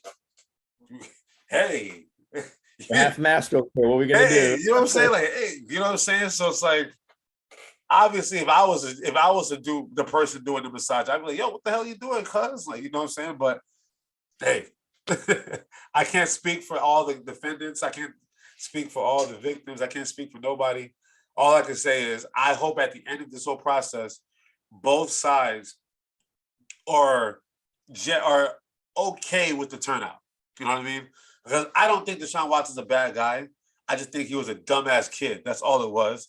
And I don't think I don't think these girls are all out for his money, but you know, I do feel like, hey, if this is an opportunity for you to, you know, if you feel uncomfortable, hey, let the world know, like, this is what we deal with as masseuse and massage therapists and all that stuff. Like, we don't want to be all the time these weird ass dudes thinking this is what I want. You know what I mean? So at the end of the day, as this process plays out, as long as both sides are comfortable with the result, then that's all I can hope for.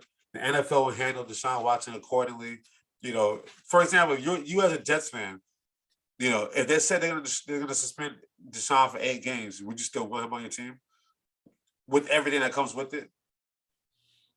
I don't have him on my teams. I don't know what it's like to win. But if I had a winning player in Deshaun, yes, I would want him back. Now, what if you were a woman? I don't know. Like, that's what we asked Ruth last week. I don't know. It's different. Exactly. That's where you got to look at it and be like, we don't know the whole play out of everything. So yeah, right.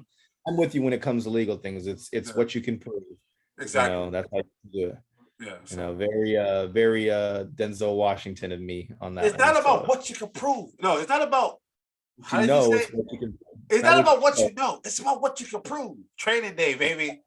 Exactly. Pelican Bay, lockdown, shoe program. 24-hour lockdown. Yeah. King Kong ain't got shit on me. Hey, babe. Performance, best performance I ever seen. That's one of my favorite movies. Yo, just villains. Because at the end of the day, Denzel Washington's a villain in that movie, right? like let's keep it a buck. Him as a villain, and then Heath Ledger as the Joker villain. Those are like the 2 best performances I've ever seen. And it's weird because I love Denzel. It's probably my favorite actor. And for him to be the villain in the movie, it killed me. Right. But it's one of my favorite movies. He won an Oscar as a villain. I know. That's the most GOAT shit I've ever seen in my life. Like, to me, to win an Oscar as a villain, that's some GOAT level shit right there. That is some GOAT shit. All right, let's wrap up our show. We got a fun segment. We're going to do Start Bench Cut 75th Player Edition. So we're going to start with guards. All right. Magic Johnson, Jerry West, Oscar Robertson. I'm starting Magic every day of my life. Now, Oscar was a triple-double machine in his day as well, right? Mm-hmm. So it'd be easy to go with Oscar Robertson. But now I'm watching Russell Westbrook. I don't know if I want a triple-double king on my team.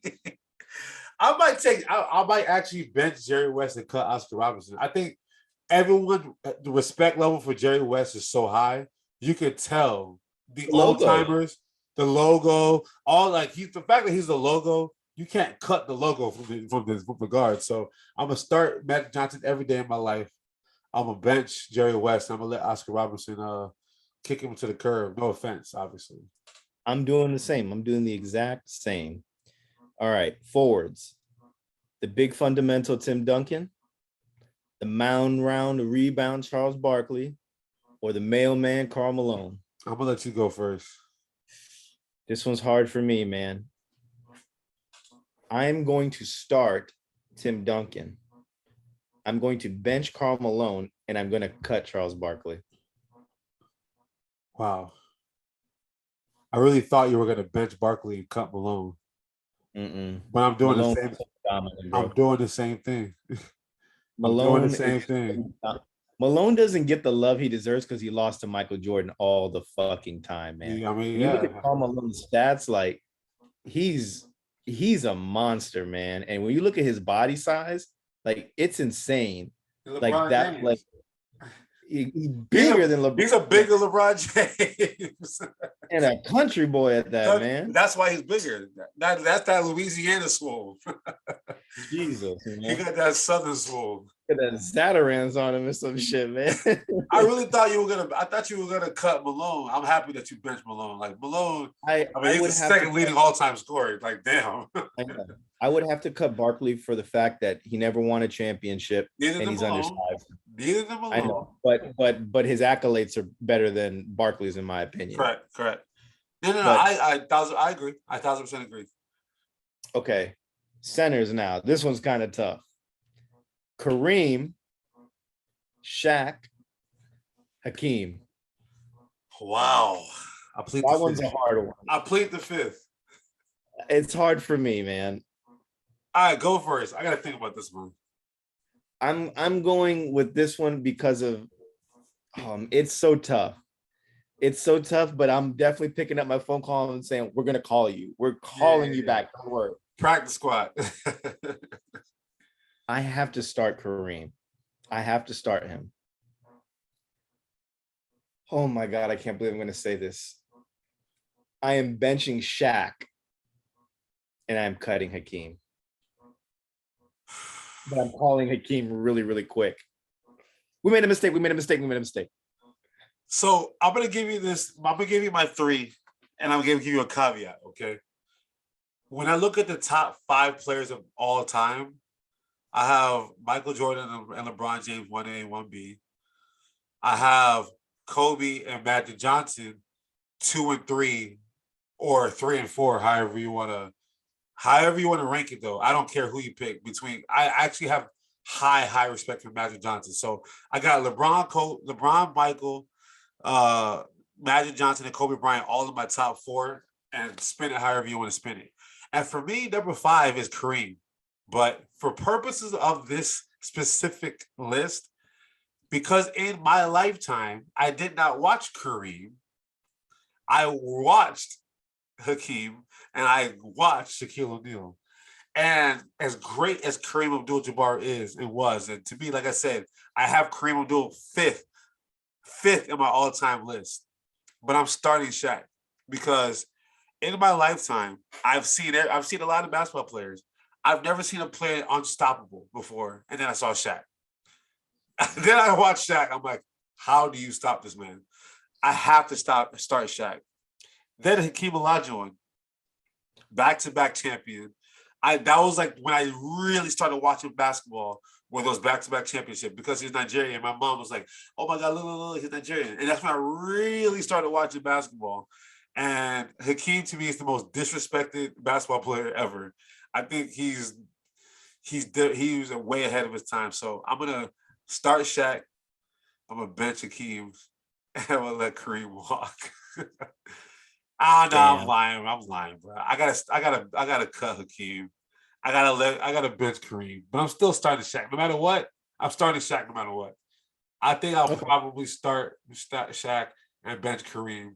But like you said with Hakeem, I'm calling you. I promise. I can't. It was hard for me to cut him because I have so much respect for him. But Me too. But Kareem is different, bro. Hakeem was, when I was growing up, was probably one of my favorite players to watch, even though he spanked my Knicks in the finals. But I appreciated his game. I had a Hakeem Olajuwon jersey. I had the Hakeem Olajuwon shoes. I had it all, bro. He was just. I have so much respect for him, man. I do too. And then you see it transitioning into the game now. Players have a lot, even guards. Guards have respect for him. He wasn't a guard. He was a center. Dream shake. On top of the fact, you know how like we watch some some players, who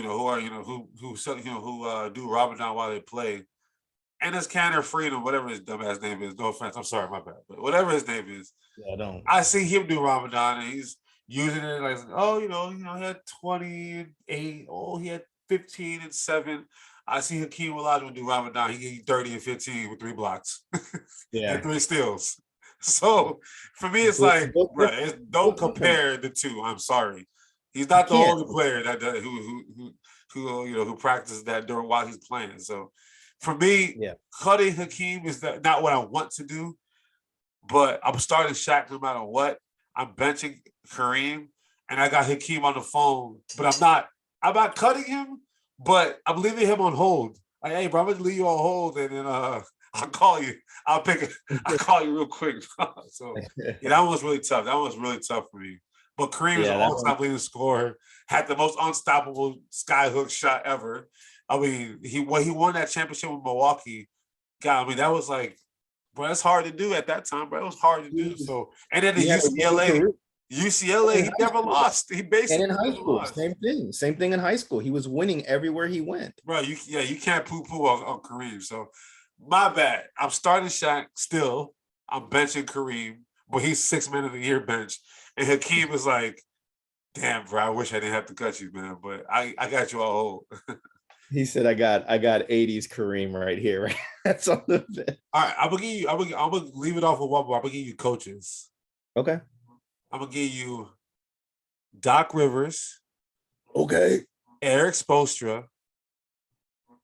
And I'm gonna give you who else? Doc Rivers, Eric Spoelstra, and I'm gonna give you Donnie Nelson. No, Larry Brown, Doc Rivers, and Eric Spoelstra.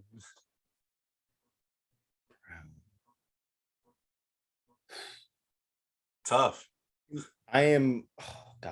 Tough. It is tough. I am going to start the front of my bench coaching with Eric Spoelstra. Okay. I'm going to put second in command. Oh, God, it hurts to say this. I'm putting Doc as second. And Larry Brown's my towel boy. Damn. You know what's crazy? Also, you want to know a funny, crazy stat, too? The Pistons that Larry Brown won that championship with, no players on that roster are on the 75. Crazy, right? I'm starting Larry Brown. I'm not mad with it. I'm starting Larry Brown. Like, Eric Spoelstra is a fantastic, phenomenal coach. And then who was the other one I just said? Doc Rivers is a phenomenal coach. But Doc Rivers has not done enough for me. So I'm cutting Doc Rivers. So I'm starting Larry Brown. I'm benching Eric Spoelstra as my assistant coach, essentially, and I'm letting Doc Rivers out the door. I'm letting Doc Rivers out. Doc Rivers, phenomenal regular season coach. The preview's gonna make a skit on this. I did everything I can. But no, Larry Brown, man. Larry Brown is a phenomenal coach, man, and Eric Spoelstra is very underrated, and I'm happy he's in the top 15. But Larry Brown. I've seen it, but Indiana, this in college, the Sixers, the Pistons. I've seen it. He's at SMU doing well at SMU recently. Like, I'm like, bro, this dude can coach. He can coach his ass off. So he's a good. I gotta start Larry Brown. He is. All right. Well, let's wrap up the show. You can find us on Twitter at fair_weatherpod. Facebook, Instagram, YouTube, just search the Fairweather Podcast, and wherever you subscribe to podcasts, we are there. What are your words of wisdom? We're soon, as the draft approaches, we're gonna start getting these mock drafts out. I'm excited for that. We gave y'all a few last year, so we're gonna figure out when we're gonna drop mock draft one. When the new league year starts, I'm gonna see what's going on with free agency and everything like that. So we're gonna get you some mock drafts soon.